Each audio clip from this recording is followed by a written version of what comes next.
Hi friends, எல்லாருக்கும் வணக்கம். நான் உங்கள் ஷேர் ட்ரேடர். நேற்று நம்ம டெலிகிராம் குரூப்பில் வந்து ஒரு அப்டேட் கொடுத்துருந்தோம். டெக்னிக்கல் அனாலிசிஸ் வந்து இன்றைக்கி, அதாவது 20 February 24 இந்த டேட்டுக்கான ஒரு டெக்னிக்கல் அனாலிசிஸ் அனுப்பியிருந்தோம். வீடியோ கிடையாது, ஸ்க்ரீன்ஷாட் மட்டும் ஷேர் பண்ணியிருந்தோம். நம்மளோட டெக்னிக்கல் அனாலிசிஸ் வந்து பர்ஃபெக்டாக ஒர்க் ஆச்சு. ஓகேங்களா?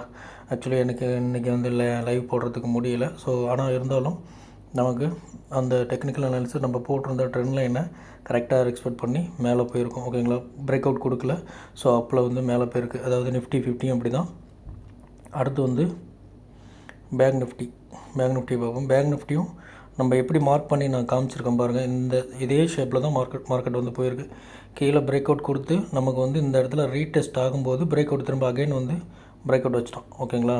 அகைன் இந்த இடத்துல வந்து நமக்கு பிரேக் அவுட் வச்சுட்டோம். ஸோ மார்க்கெட் என்ன பண்ணுச்சு, அடுத்த லெவலுக்கு வந்து ரீச் ஆகிடுச்சு.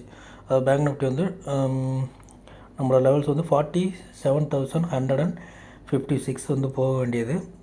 ஆக்சுவலி நம்ம லெவல் அதில் வந்து எவ்வளோனா கிட்டத்தட்ட ஒரு 30 பாயிண்ட், கரெக்டாக ஒரு 30 பாயிண்ட்ஸ் மட்டும்தான் பேங்க் நிஃப்டியில் நம்மளோட லெவல் ரீச் ஆகலை.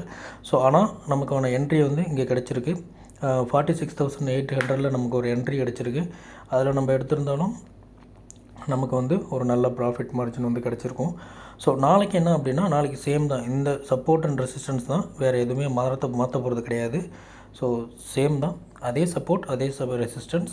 இது வந்து டெலிகிராம் குரூப்பில் வந்து நான் ஷேர் பண்ணியிருக்கிறது நேற்றோடது தான். நாளைக்கும் அதே தான் ஒர்க் ஆக போகுது. ஸோ அதே ஃபாலோ பண்ணிக்கங்க. Okay friends, by.